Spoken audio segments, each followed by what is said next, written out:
So I'm Jaakko Lehtinen, based in Helsinki, Finland, and I'm heading our Nordic Intelligent Automation Center of Excellence in Capgemini, and have been in the RPA business full time now for almost 5 years. I'm Panda. I'm the practice lead for intelligent automation for Capgemini Sweden, looking at all the different aspects of intelligent automation where RPA is one key component. It was actually more than 5 years ago when I was for the first time trying how I could automate some of my customers' financial processes with RPA. I heard about the term the first time in early 2014 or maybe late 2013, probably early 2014, and I was in a BPO business, and my kind of task was to improve our processes and our efficiency while I was using our customers' applications and processes that we couldn't change. And then I heard about RPA, and I was thinking that this will be a really big thing for companies doing things like this, needing to operate manually in other people's systems. Back then I didn't realize what else it can be. I just saw this opportunity for companies like BPO and similar businesses, but it became a lot more than that. I'm ready to admit today, of course. Capgemini has been doing RPA for quite some time, implementing it as part of our client operations, as part of our business services. For me, the journey into RPA started about 3 years back, when we actually started right from the basic proof of concept to piloting to setting up a center of excellence for a large insurance company of ours. And then it's been a rocking, rolling path from then, since the last 3 years now. When I started 3 years back, it was still, there were companies who had already done implementations of RPA for more than a year or 2 years. But then there were a handful. If you put up your hand and count on the fingers, that were all that were there. Coming in now from Capgemini, the way we bring out is a 5-scale maturity level. And we are still in the stage where when we go across and ask organizations and companies, where are they? Chances are that the people who are there number 5, you can actually count them on one hand. Where are most of them now? They're either in a maturity scale of 1 to 3, possibly 5 being the highest. There are organizations still asking about what is robotic process automation. In the same breath, there are organizations who are talking of introducing the concept of what we call it as intelligence first, along with automation first, into the business. Well, to summarize it out, organizations are not there yet. If you find more than 10% of the organizations who have started on the RPA journey on a very large scale and maturity, that will be a great achievement.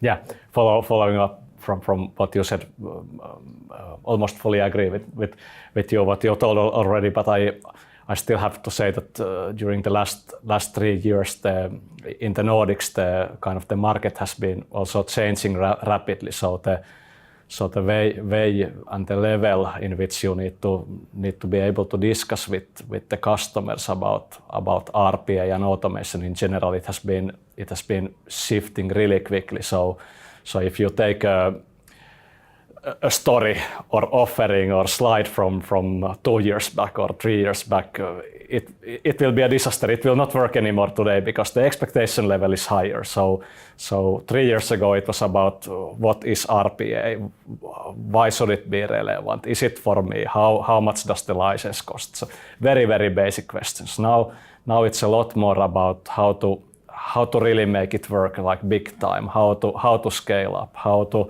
organize the operations, what kind of competence do I really need. So I like the fact that the kind of the level of discussion is also getting more mature. So there is a quite good awareness of RPA in at least the basic level awareness of RPA in the companies in the Nordics is in a reasonably high level already, in my opinion. A lot of times, what we have seen is the customer does not get up on the other side of the bed and says, I will do RPA to increase efficiency by 100% or have a XYZ goal to do this. It is an initial interest from something that they have seen somewhere or heard or gone to a conference or read something or seen a LinkedIn post. And that is where the starting interest comes in. But going beyond that next level to implement that starting interest requires, and for success, requires certain KPIs to be kept in mind for the customer, without which such initiatives will absolutely not work out.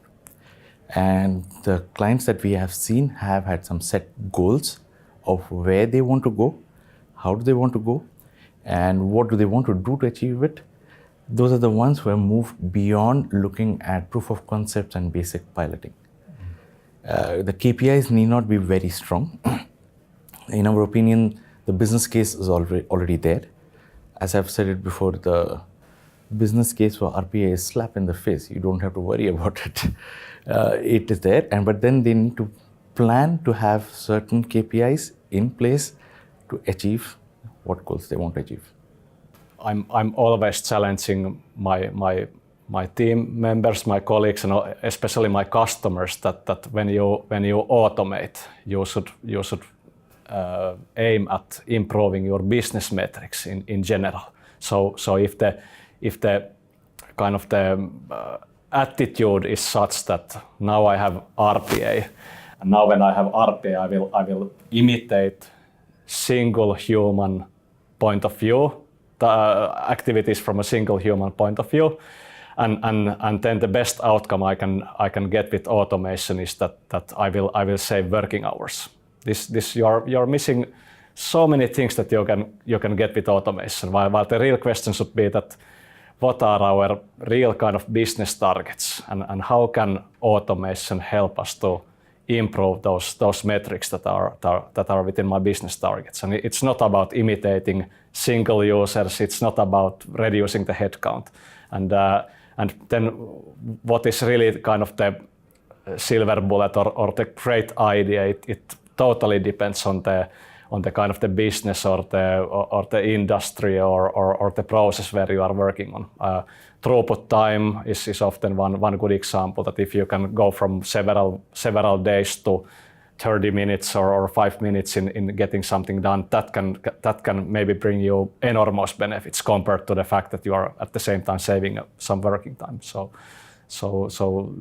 business metrics, I think, are the key KPI.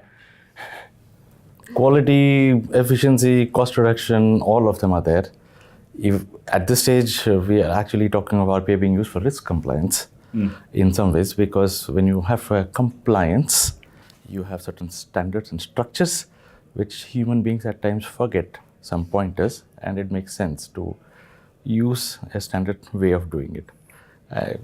As I said, away from just the standard metrics, there are other metrics which are coming up for organizations.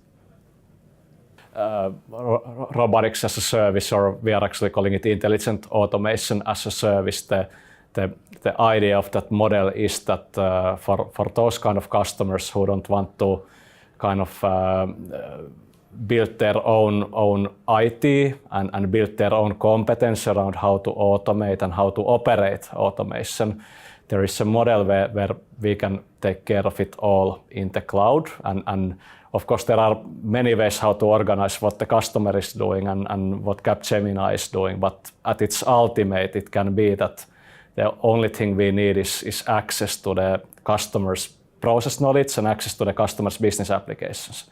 And then everything else can be taken care of by Capgemini, including running the automation daily and taking care of any problems or changes that you might face occasionally with the automation. And basically the thing that the customer is purchasing is the outcome of automation. And we are calling it intelligent automation because we want to promise to our clients that whatever it is you need to automate, let us do it and we will find a way. RPA is a very, very crucial core part of how we get it done. But then if there happens to be a phone call or paper in the table or some complicated decision making where you need machine learning, you have to have this kind of an ecosystem of capabilities that will then help to get the thing done completely. And RPA is often there in the core, but then we might need to do something else on top of it to get the complete process done. RPA is one part of intelligent automation, and as a statement, the way we make it, intelligent automation makes RPA smart. Let's qualify it a little more. If you look at what as an organization does in terms of interactions with the customers, what they do in their back office, along with that generating a huge amount of data on a regular basis as part of digital footprints, robotic process automation is fantastically useful as part of what you do in your back office operations, also to some extent in the front office. Now, when you have inputs, intakes, things coming in, that is where the customer facing or anything facing out, that is where you have what we call as there are different components to it. That is the first part of the intelligent automation.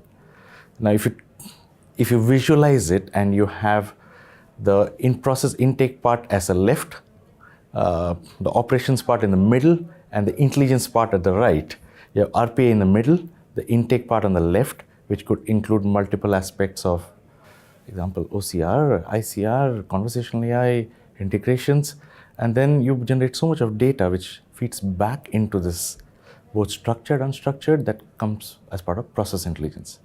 So we talked about three parts, where RPA is the middle part. Without that, you might not have the others. And all these three combining together is what intelligent automation is about. I would say that in the Nordics now, everyone already has an RPA tool. They have some kind of a team or partner who is implementing, and some of them are already big scale and organized. But I think the kind of most common topic that we are facing is about how to really scale up, how to identify the group-wide roadmap and potential that they have around not only RPA but also intelligent automation, and how to get it done. So if you have a 500 idea backlog, you need some time to develop all the automation as well. So how to get there, and the third very kind of a typical topic that we are facing all the time is about how to organize the operations optimally. So who would notice if you have an incident? Who will fix it? What if the incident happens in the middle of the night, in the weekend? Who will do it? How to get all these things done, and also how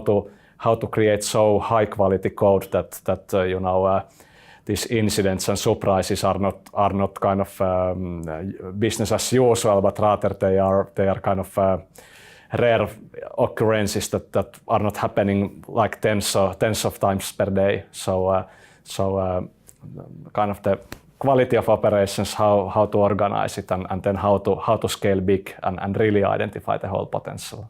Those are the key things for big organizations.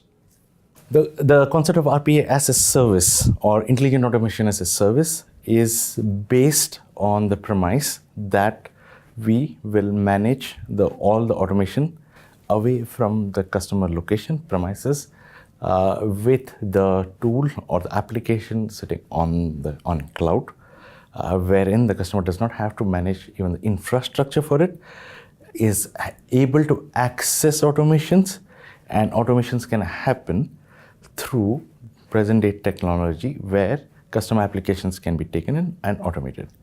Which means, in very simple terms, if you have RPA or an intelligent automation tool as the box, that box is sitting on the cloud somewhere and not sitting in your premises.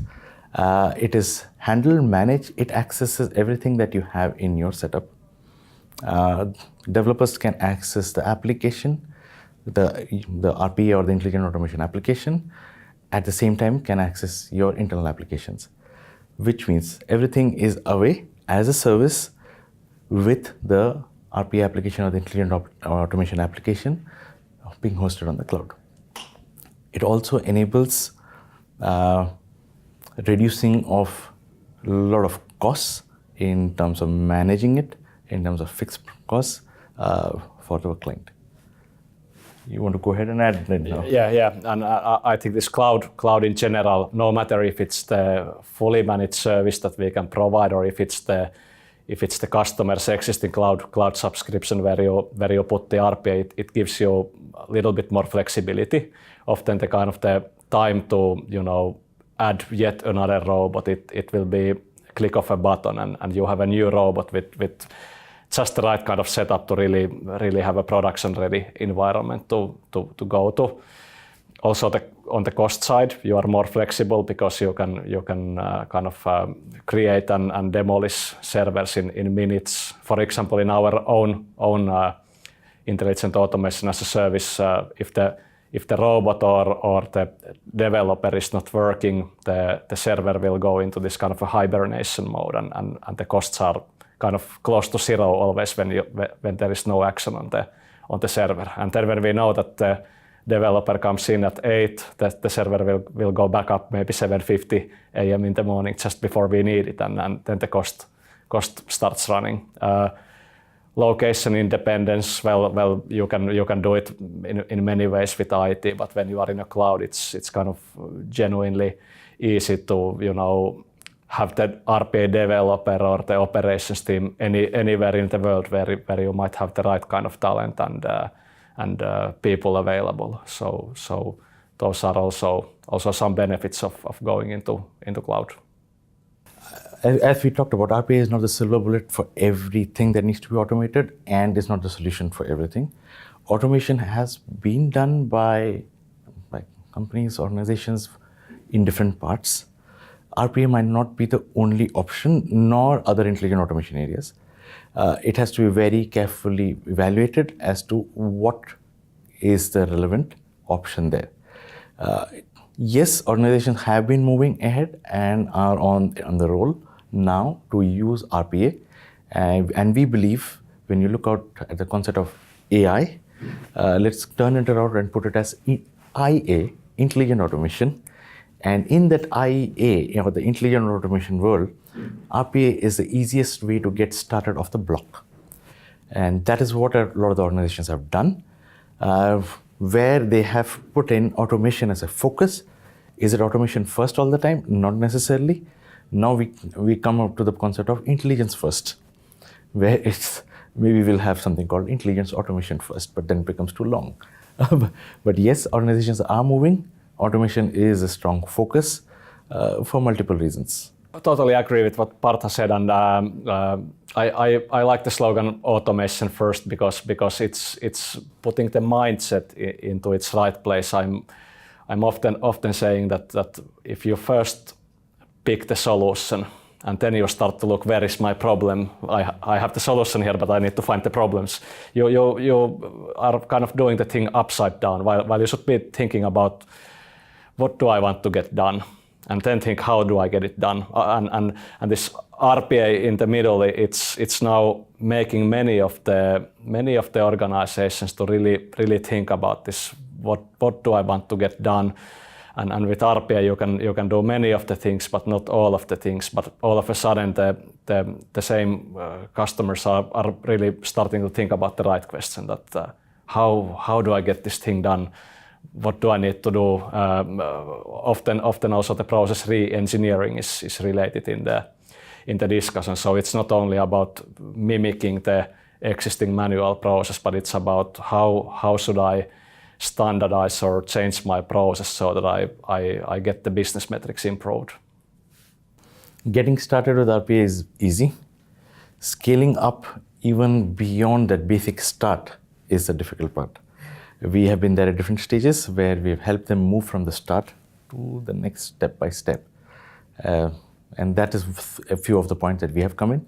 We have had customers reaching out and asking us for help to go beyond the first couple of process automations, or at times when they have said, oh, I think we need RPA. Yes, at different points. There are stages also where customers come in and say, I've done a lot of processes. How do I manage them now? The end-to-end management services also come into the picture. Different stages, different places when customers come in to us. I feel like this UiPath seems to have been the most commonly used RPA tool in the Nordics. Of course, not everyone is using UiPath, but it's more common, or its share is maybe a little bit bigger than elsewhere in the world. This is my personal feeling, not a fact-based opinion. And then while you have this kind of peer-to-peer discussions and people who are planning to start, they discuss with others who are already using it. They keep on hearing about the tool, and they keep on hearing about the benefits, and then it's maybe natural to keep that as one of the most relevant alternatives when looking for how to do it in this new organization. I can tell you my experience. When I wanted to learn about RPA, I went to see what can I do, and UiPath was available to be downloaded, down. And then over a period of time, there are trainings available for free. It is available for anybody to learn rather than being hidden somewhere. And that is being very useful.